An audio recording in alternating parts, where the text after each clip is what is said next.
Bonjour ou bonsoir en fonction de là où vous êtes et du moment. J'espère que vous vous portez très bien aujourd'hui. Je prie que le malheur ne verra point votre demeure au nom de Jésus-Christ. Amen. Paul Biya est mort. Paul Biya n'a pas d'oreille. On a fait un montage sur le discours du 19 mai 2020. C'était une imitation de sa voix, ce n'était pas lui, bla, bla, bla. Les gens en parlent par-ci, par-là.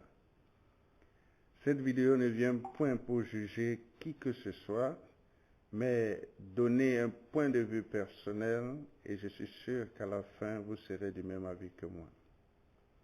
Avant de commencer, s'il vous plaît, si vous regardez pour la première fois, appuyez sur le bouton rouge et abonnez-vous. De ce fait, lorsqu'il y a une nouvelle vidéo, vous pourriez recevoir une notification. Au début de cette année 2020, la nouvelle était répandue que le président de la République du Cameroun, son Excellence Paul Biya, était mort. C'est la raison pour laquelle on ne le voyait plus. Mais je n'étais d'ailleurs pas surpris, car ce n'était pas la première fois qu'on le tue. Après plusieurs mois, plus précisément, le jeudi 16 avril 2020, il apparaît au palais en train de recevoir l'ambassadeur de France dans une tête-à-tête. Il y a eu un calme absolu. Regardez cette vidéo. Au palais de l'Unité, l'activité présidentielle ne connaît pas de trêve. Et sur l'audience du président de la République, Paul Biya, ce jeudi 16 avril 2020, un rendez-vous avec l'ambassadeur de la République française en République du Cameroun, son Excellence Christophe Guilou. L'audience que le président Biya accorde ce 16 avril 2020 aux diplomates français participe de l'exercice quotidien du magistère que le peuple souverain lui a renouvelé le 7 octobre 2018 à la faveur de la dernière élection présidentielle au Cameroun. Seulement, intervenant dans un contexte de crise sanitaire sans précédent, cette crise va naturellement imposer de nouvelles attitudes dans le strict respect des mesures barrières édictées par les autorités gouvernementales et sanitaires. Précédé par le ministre directeur du cabinet civil de la présidence de la République, Samuel Vondoyolo, son Excellence Guilou est introduit auprès du chef de l'État par le chef du protocole d'État, Simon-Pierre Bikele. Son Excellence Christophe Guilou, ambassadeur de France. Bonjour, Monsieur le Président. Rayonnant d'assurance, le président de la République accueille son hôte du jour dans la plus grande cordialité. C'est bien la preuve que le lien entre Paris et Yaoundé, au-delà des vicissitudes du quotidien, reste très étroit. À l'issue d'une série de bonnes nouvelles. J'ai retrouvé le président Biya, qui m'avait reçu en audience il y a un peu plus d'un mois.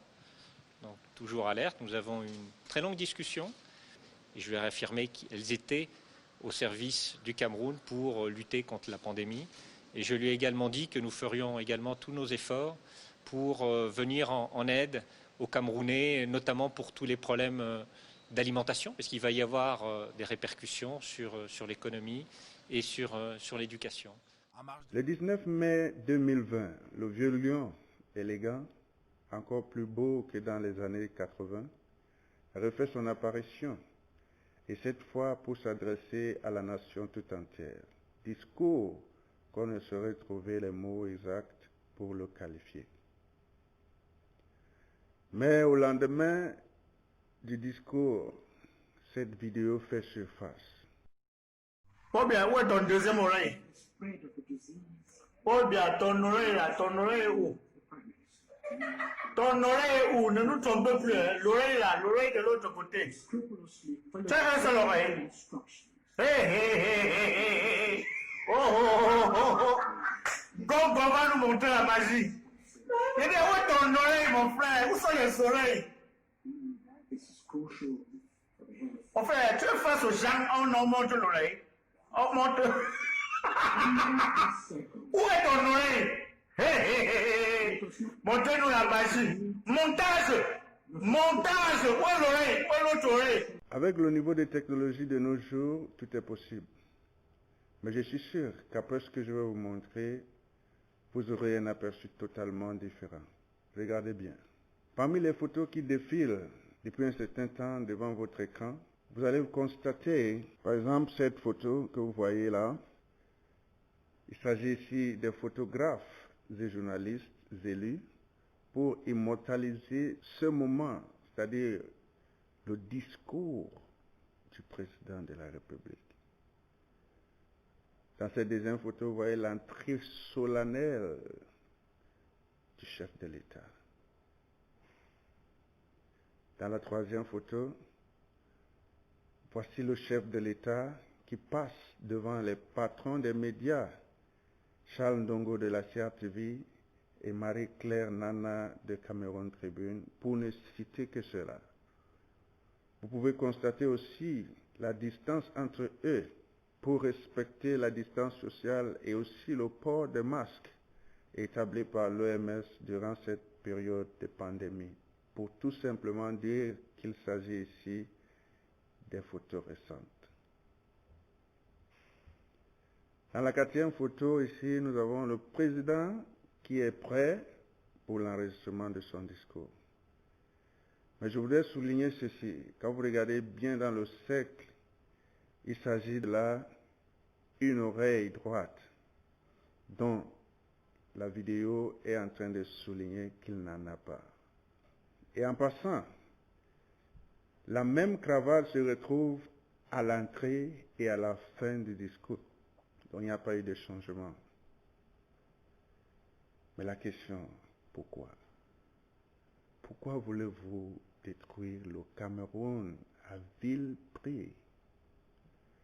Pourquoi voulez-vous que notre président meure?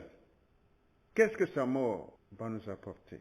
Pourquoi n'acceptez-vous pas qu'à cet âge, on peut toujours faire de grandes choses?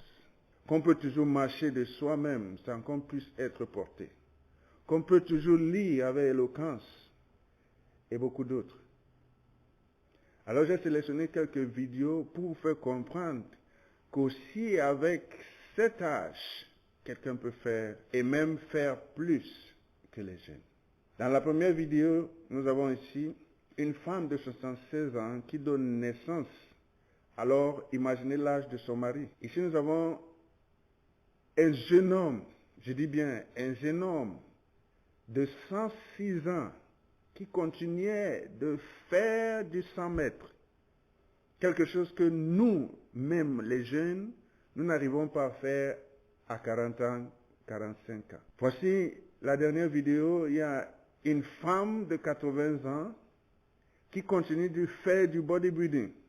Combien de nos femmes aujourd'hui, même des femmes de 50 ans qui peuvent soulever des engins, qui peuvent soulever des fers, des poids vraiment lourds? Combien? Chers frères et sœurs camerounais, un conseil. Continuons de prier pour notre beau pays. La Bible dit aussi que donner à César ce qui appartient à César. Voilà ce qu'un adage dit. Quand quelqu'un t'a dépassé, tu portes son sac. Vivons dans l'unité, arrêtons avec les guerres et changeons le Cameroun dans la paix. Paul Biya n'est pas le problème du Cameroun. Je répète cette phrase, je dis bien. Paul Biya, président du Cameroun, n'est pas le problème du Cameroun.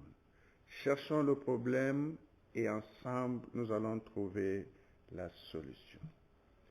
Que Dieu continue d'ouvrir nos yeux afin que nous puissions voir plus clair. Soyez bénis. En passant, si vous avez aimé, partagez. Au revoir pour maintenant et à très bientôt.